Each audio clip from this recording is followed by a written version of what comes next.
Greater اسرائیل بنے گا۔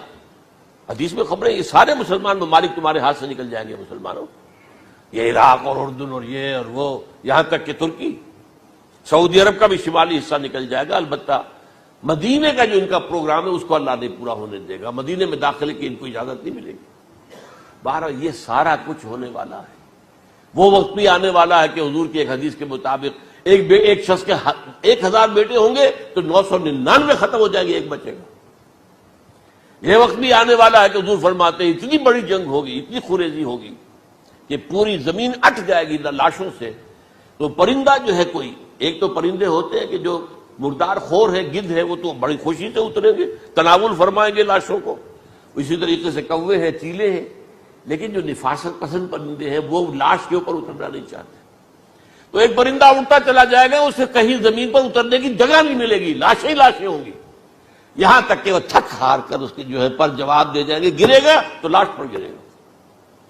یہ وقت آنے والا، اور یہ یہودیوں کے ہاتھوں، یا یہودیوں کے جو سپورٹرز ہیں اس وقت، جو ان کے ہاتھ میں آلہ کار ہے، ان کے ہاتھوں آنا ہے۔ میرے نزدیک اس کام کے لیے اس ملعون قوم کو، کہ جو حضرت عیسیٰ کے زمانے سے ملعون ہو چکی ہے، اس کو باقی رکھا گیا ہے، اسے یہ موقع دیا گیا ہے۔ اس نے اسرائیل بنا لیا ہے، تقریباً 2000 سال کے بعد وہ دوبارہ آ کر آباد ہوئے اس سرزمین میں جہاں سے نکال دیے گئے تھے 70 عیسوی کے اندر۔ یہ سارا کچھ کیوں ہو رہا ہے؟ ان کا یہ استثناء کیوں کیا گیا؟ یہ بڑی تلخ بات ہے، یہ یاد کر لیجیے۔ کیونکہ یا تو قوم اسی وقت ہلاک کر دی جاتی، جیسا کہ ہوا قوم نوح، قوم ہود، قوم عاد، قوم سمود، قوم شعیب، یہ ہوا کہ نہیں ہوا؟ اور سدوم اور عمورہ کی بستیاں جہاں حضرت لوط بھیجے گئے، اور آل فرعون جو ہلاک کیے گئے، یا تو پوری قوم ہلاک کی جاتی؟ نہیں، یہ یوں سمجھیے کہ اس پورے معاملے کو درمیان میں سے ایک وقفہ دے دیا گیا، حضرت عیسیٰ کو اٹھا لیا گیا، اور حضرت عیسیٰ دوبارہ آئیں گے۔ یہ کیوں کیا گیا؟ اب اس میں بڑی تلخ بات آپ سے کہہ رہا ہوں، یہ آپ کے لیے قبول کرنا آسان نہیں، حلق سے نیچے اٹھنے کی مشکل سے۔ اس قوم کو زندہ رکھا گیا ہے جو ملعون اور مغضوب علیہم قوم ہے۔ سب سورہ فاتحہ میں مفسرین لکھتے ہیں ضالین، یہ نصارہ ہے، اور مغضوب علیہم یہ یہودی ہیں۔ اور قرآن کہتا ہے لعن الذین کفروا من اہل الکتاب علی لسان داؤد وعیسی ابن مریم، لعنت کی گئی ایک ملعون اور مغضوب قوم کے ہاتھوں آخری امت محمد، اور اس کا بھی بہترین حصہ، اس پر عذاب ان کے ہاتھوں آئے گا۔ عربوں پر عذاب یہودیوں کے ہاتھوں، اس لیے ان کو بچایا گیا۔ یہ میں نے کئی دفعہ واقعہ سنایا، مولانا اسلائی صاحب بتایا کرتے تھے، کیونکہ وہ راجپوت تھے، یو پی کے راجپوت، مشرقی حصے کے۔ کہ ہمارے ہاں کوئی نوجوان اگر کوئی بڑی گری ہوئی حرکت کرتا تھا تو اس کے سر پر چمار کے ذریعے، چمار کے ہاتھوں جوتا لگوایا جاتا تھا۔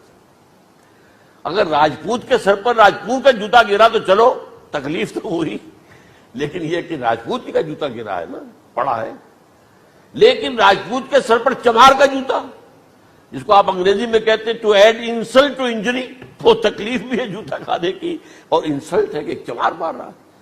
یہ امت سب سے خیر امت ہے، کنتم خیر امت اخرجت للناس۔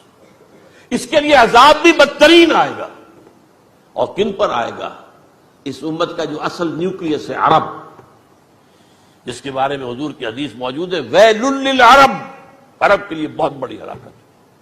اور آج ہماری نظر میں آ رہا ہے وہ ملعون اور مغضوب علیہم قوم، ان کے سینے کے اندر خنجر کی طرح بھونکی گئی ہے، اور 30 کروڑ کے قریب عرب بے حمیتی، بے غیرتی، بزدلی، کمزوری، ذلت، مسکرت کی مثال بنے ہوئے۔ کوئی بول سکتا ہے اس اسرائیل کے خلاف؟ کو بول سکتا ہے؟ 30-35 لاکھ آدمی ہے اسرائیل کے اندر یہودی، اس سے زیادہ تو امریکہ میں 50 لاکھ کے قریب، کل 1.25 کروڑ آدمی ہے یہ یہودی پوری دنیا کے اندر۔ لیکن دیکھیے جو چاہتا کرتا ہے، جب چاہا اس نے عراق کے ایٹمک انسٹالیشن کو تباہ کر دیا، اور سعودی عرب کی فضا میں اس کو فیول کیا ہے انہوں نے، دوبارہ ریفیولنگ جو ہوئی ہے ان کے جہازوں کی، وہ سعودی عرب کی فضا میں ہوئی۔ اللہ تعالیٰ نے یہ کوڑا ان مسلمانوں کے لیے رکھا ہوا ہے کہ جن کے رتبے ہیں سوا، ان کی سوا مشکل ہے۔